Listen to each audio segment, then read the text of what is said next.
So like 2 nights ago, I got back from the latest round of filming for the independent slasher movie I'm working on called Executioner. And leading up to that, I was pretty much focused on that more than almost anything else. And now it is 1 week until Spookala out in Tampa, and I'm gonna scramble to try to do some upgrades to my Freddy vs. Jason Voorhees costume. Alright, so this initial video kind of got away from me. I kind of started doing a breakdown of this costume, and then I realized that in making stuff as I went, it made more sense to kind of show the parts and show the upgrades rather than just talk about what existed and then go into a montage of upgrade pieces. So I'm still going to refer back to those initial clips of me in the other shirt talking about things before I made changes, but I'm going to cut it down and chop it all up so that it makes maybe a little bit more sense than it would have otherwise. And in kind of looking around for inspiration from other people who've done similar costumes, I noticed a trend. I think it might just be one person, but I see a lot of their videos pop up when I search for Jason Voorhees cosplay, saying,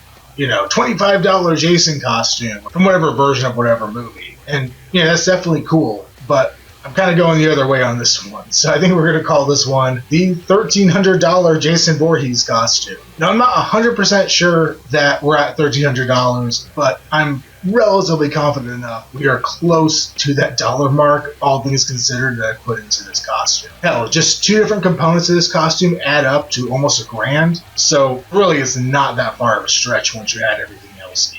So I'm in the process of prepping this costume to bring it back out to Spookala, which is in just a couple days from when I'm recording this portion of the video. And this is, I'm going to call it like a 1.5 or 2.0 version of this costume. There are a fair bit of parts that have been here since the original inception of the costume, but a lot of things have gotten major upgrades along the way. So we're going to start with the base layer of this costume, and this costume originally started as a Freddy vs. Jason vs. Ash version of Jason Voorhees. That comic book is essentially a sequel to Freddy vs. Jason. The Jason look is relatively similar, but he does endure some additional damage, some additional weathering throughout that comic book that changes him from the Freddy vs. Jason look into something a little more unique.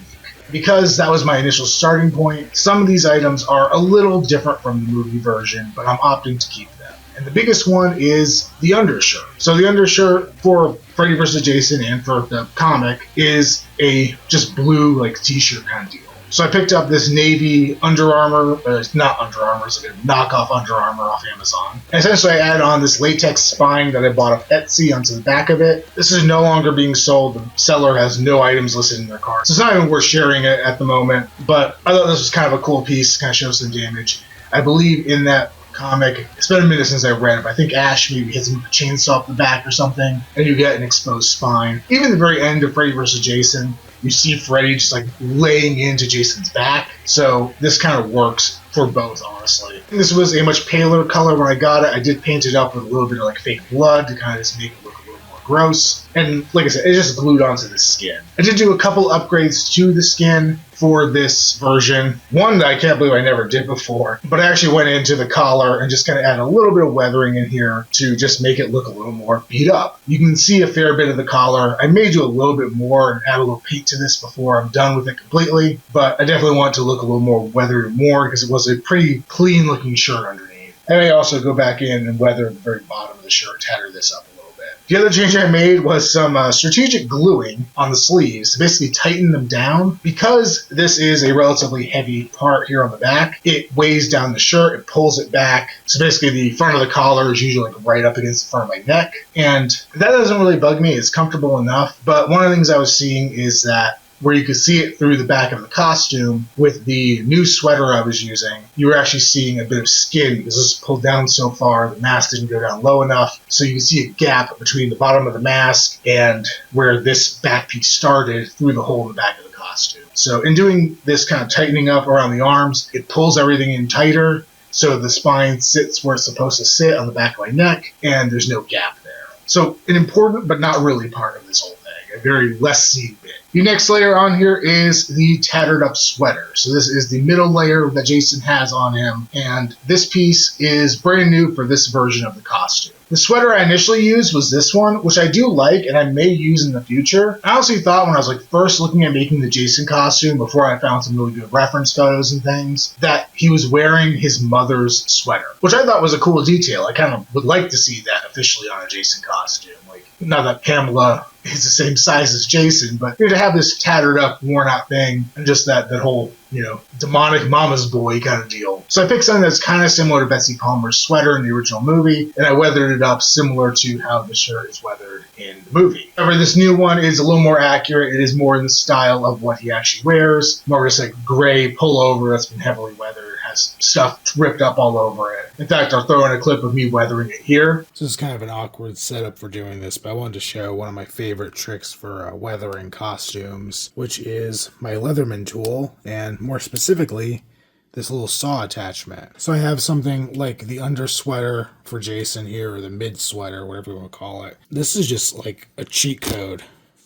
Like, it really does not take much at all to come in here and just kind of rake this over bits of clothing, and it creates a great, tattered, worn pattern in pretty much anything. I've used this on everything from like t-shirts up to like thick denim and canvas, and it just is like, it's a cheat code. It feels like a cheat code for tattering, weathering fabric. So if you don't have one of these, I use this all the time for a lot of different things, but if you don't have one of these and you're weathering a costume, especially for a horror character who's usually all tattered up and gross, highly recommend doing this. And this is what I was talking about with the exposed spine. I cut a little too far up here on the back, so it exposes a little too much when the undershirt is just left to hang. But now we fix that, this doesn't really matter anymore. It's covered mostly by the jacket anyway. You'll also note that I cut the sleeves off of both this and the undershirt. You're never going to see them. They're hidden under the jacket. And this costume's hot enough, I don't need to add another layer of heat to it.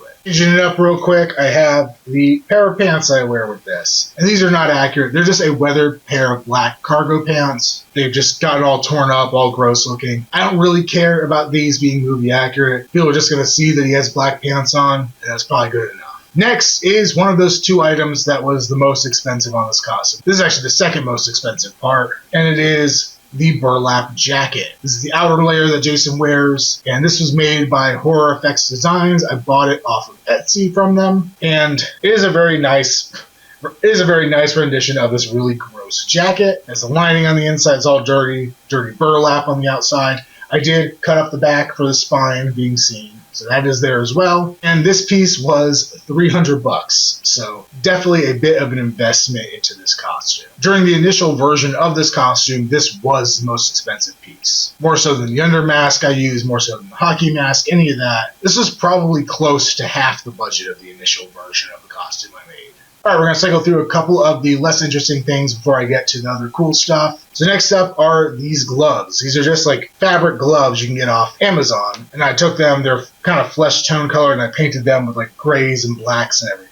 Not something you're really going to see in the costume. This is really meant just if the jacket pulls back on my arm or anything, that you're not seeing my skin. Whether it be this arm that looks more normal or a bunch of tattoos. Especially because I got a Jason tattoo right there on my wrist. Kind of weird if the sleeve pulls back, you see Jason's head. But just to add a little bit of coverage, they're relatively lightweight. I cut out some of the fingers intentionally in a Cenobite style here, just so I can go and use my phone or whatever, if I need to do something at the con. So I just take the larger glove off, and then I can operate my phone without having to go too crazy. Speaking of the larger gloves, these are them. I got these off of Amazon. They're just kind of like Knight or Darth Vader gloves, kind of used for different purposes. I think I used a similar set for my Harry Warden life size from the original My Bloody Valentine, and weathered them up as close as I could to the ones that Ken Kersinger wears in the movie. And yeah, they work. I was originally using what I call my Giallo gloves for this costume, which were black gloves that stop basically at the wrist. They have a zipper down the back, which is why I call them the Giallo gloves, because you see a lot of those in Giallo films. These are more accurate. I do kind of dislike how much they flare at the back here. So at some point I may go ahead and just like glue it in or something, make them a little tighter to my wrist. Actually, I may do that like right after this video, because I think that would make a lot more sense just for how they sit in the costume and everything. Because you don't really see this, but when the jacket pulls up, it kind of can look weird when it's all bunched out like that. So always more upgrades to make. Next up is an item I have a love-hate relationship with. This mask. This is the new mask I'm using for this costume. Originally I was using a Dark Side Studios Part 6 Jason, and that was because it has exposed teeth. And when I was doing the Freddy vs. Jason vs. Ash look, he has like the lower part of his hockey mask blown away. You can see the exposed teeth where his skin's been ripped away from the shotgun blast. So I was trying to do that. This is a more accurate Freddy vs. Jason mask. Silicone masks are also nice. You get a lot more mobility with your head and everything. I initially had some issues with this because when I first got it, and it took longer than I thought I was going to have it in time for Halloween, silly enough. I ordered in like early September, and I'd seen an old post that I thought was new saying that, you know, about 8 weeks I'd be able to get my stuff, which made me think I'd get it in like 8 weeks, and yeah, it took 6 months. I got it, and the mouth is a little more open than I anticipated, so when I put it on, and I have a fat head, you kind of see my lip sticking out of it, and it just looks really goofy. Also, the dead eye was just ugly. I just really don't like how it looks. I can't tell you what's wrong with it. I think it's just the eye is a little more open than I'd want it to be with that eye in there. But I was able to fix it. Oh, also the hair was very curly, but it's kind of started straightening out, so it's better now. But the eye I just removed. He has red silicone behind it, so it just kind of looks like his eye's been plucked out. So I'm probably going to run it like that for this con and maybe make something new to go in the eye socket later. But the mouth thing is like, how am I going to fix that? I didn't really have a good idea. But then I remembered I'd bought some fake teeth for another project that never came to be. I went to Walmart, bought this helmet liner for a motorcycle, and I just glued in some teeth to it. So now I put this on first.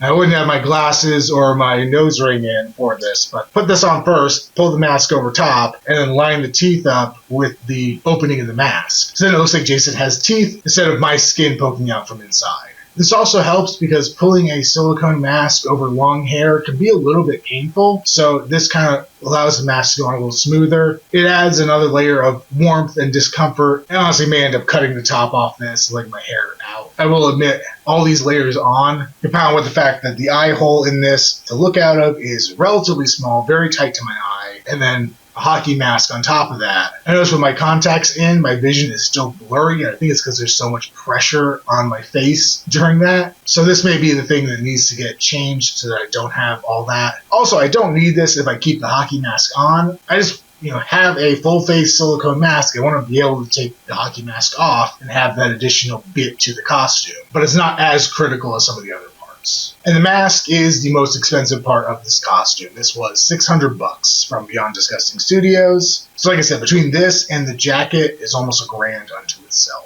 Coming down to the last couple bits, you have the hockey mask. This is a end scene hockey mask, so it's got like the kind of busted up eye, this whole side's all fucked up, and just my favorite of the hockey mask looks from that movie. It fits really well over the silicone mask, and I just really like this one.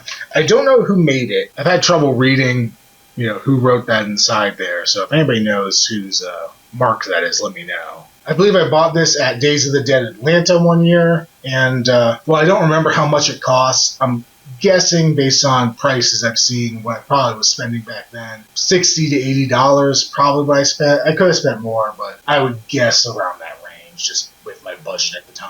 For the last major piece here, we're going to jump back to the video before I made all the changes. The next bit I'm going to be working on are the boots. I have like a generic pair of black boots I've worn for Jason costume, my part 3. I think my Savini Jason used them. I'm just kind of a pair I've used over and over. They're not particularly weathered because I still use them as normal boots from time to time, so I never really wanted to tear them up too badly. But of course, Versus Jason has those big platform Frankenstein boots. So one of my big projects to finish in this last week before the con is going to be making a pair of those. I was looking around trying to find the correct boots, the same model these for Screen used. I've had a hard time finding them outside of very small sizes, so I kind of decided I was just going to find another pair of boots and make them look like the boots from the movie. And while thinking about it, I realized I had a pair of boots that I had already tried to make platform boots out of a while ago and failed miserably. I have these brown boots. So I've used these previously for my initial version of Hobo Myers from Rob Zombie's Halloween 2. They're just brown work boots with a black section at the top. Don't really look particularly anything really like the boots from either movie, but they're just usable boots. I removed the soles from these, and when I did the initial Myers thing, I had gone ahead and made a EVA foam sole extension for them. So basically I had the boot, I had EVA foam, and then I glued the sole onto the bottom of the EVA foam to make a platform boot. They didn't hold up very well. They were very squishy, so while walking around the house they were fine because I'm comfortable walking around the house and used to it. I could do it in my sleep. When I got out to unfamiliar weird places. I realized I had very little stability. I think I actually fell down trying to get into the con. So those were done away with very quickly just because they weren't worth the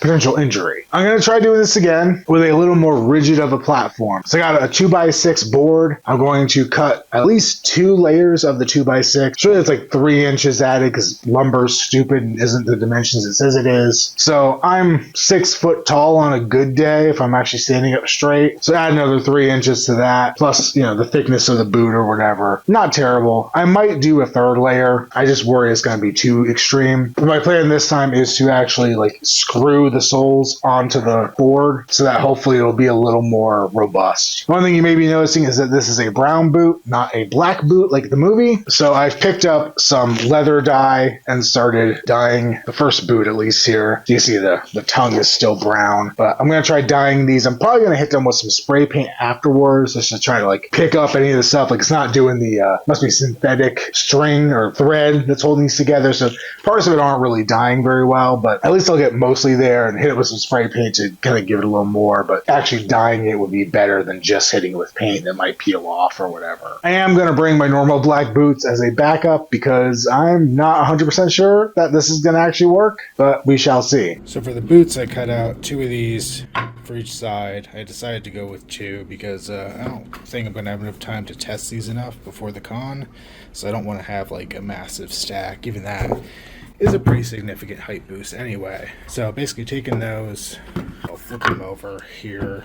I'm just going to sink a bunch of screws into these. That's what I did here. Just sunk some screws right in, and then these screws are just long enough to go through the wood stack so they don't stick out the top or anything. So basically I'll sink some through the bottom inside the shoe. Actually, you can't see it because I put stuff there, but underneath the insoles and everything, I'll sink more screws from the other way. My biggest problem with the first one, it might not be as bad here, but this part in the middle was kind of deteriorating on this shoe, so they kind of just ripped apart on some of them. I also learned I had to use washers to be able to get the screw not just go all the way through the sole of the shoe. For the toe, I ended up just drilling a bigger hole there and then putting the screw through. I kind of had to fish the washer underneath it and then put the screw down through here, just so that there's something in the toe holding things on, because I don't want to trust it just being back here where I can get to. I needed something a little sturdier up at the front, and I honestly may do another one, like maybe here.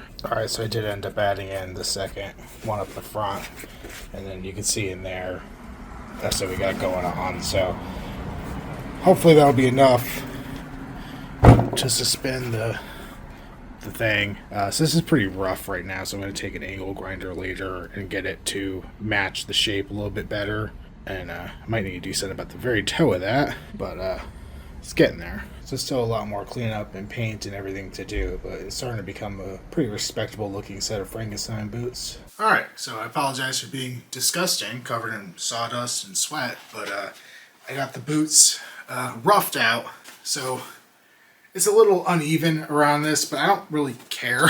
But overall, if it looks rough, it's fine. It's Jason. So I'm just going to do a quick comparison and show how much taller I get with these boots, I guess. So this is me standing barefoot on the floor. Let's see if I can put these on without falling on my ass. Cool. Yeah, definitely taller. These are, you know, I was going to say they're really heavy, but like they're not as bad when they're on my feet. They were very heavy, like picking them up, carrying them around. And I'm sure after a day of walking around the con, I'm probably not going to be loving them, but honestly, they're not as bad as I thought they were going to be. So yeah, this is the finished boot. Not super clean or elegant, but that works for Jason. I've been wearing these around the house quite a bit, just kind of getting used to them. They're definitely interesting to walk around in, that's for sure. Oh, I almost completely forgot to talk about it. The machete.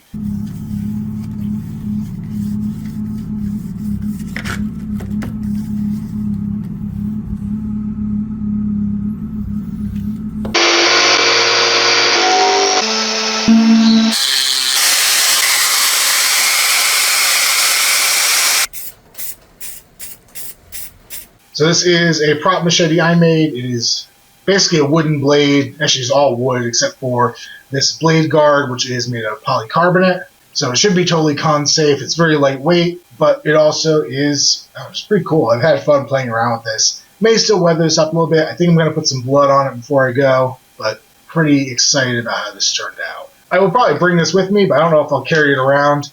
But I have my severed Freddy arm as well. I want to bloody this up a little bit more too. But my buddy is supposed to be going as versus Freddy, so it doesn't really make sense to walk around with his severed arm if I'm going to have a whole Freddy with 2 arms with me. So I might bring this just in case he bails on me, but it is another option. And it has some nice movement to it. So I pretty much had the video done, but I realized it'd be nice to do like a full suit up of the costume on camera. So we're going to start off with the base layer shirt. Got the spine in the back there. Also, I don't know if you'll even see it in this, but I'm not wearing the pants or the boots because I think it's going to be off camera. So then next up, we have our dirty ass sweater.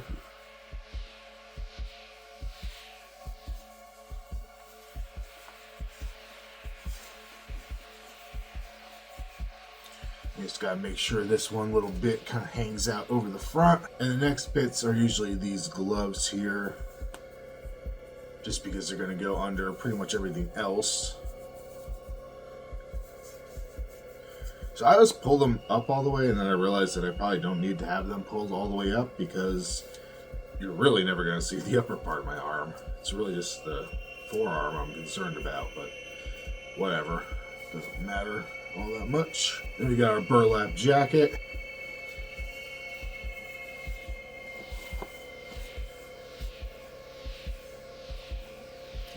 So you can see how much of a difference that makes. It covers so much of everything else under it.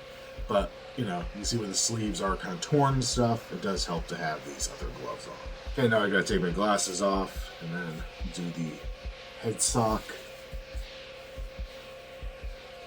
And then we got our silicone mask. So these basically put your hands inside, open it up.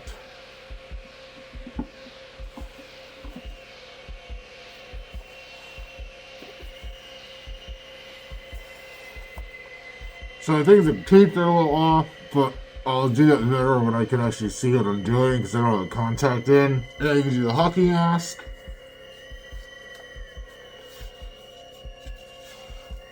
And finally, the outer gloves.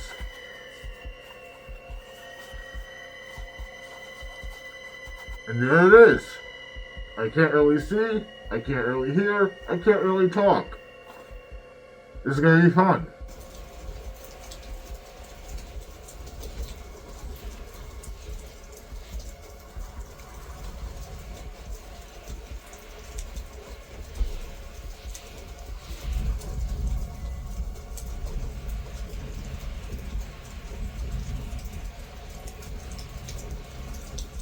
So that's the rundown on my Freddy vs. Jason costume. My next video here on the channel will be the con itself, so hopefully I'll have some decent pictures or video of myself in that costume. I'm hopefully getting this out before I actually leave for the con, so if you're going to be at Spookala in Tampa on Saturday, maybe I'll run into you and I'll cut your head off with a fake machete.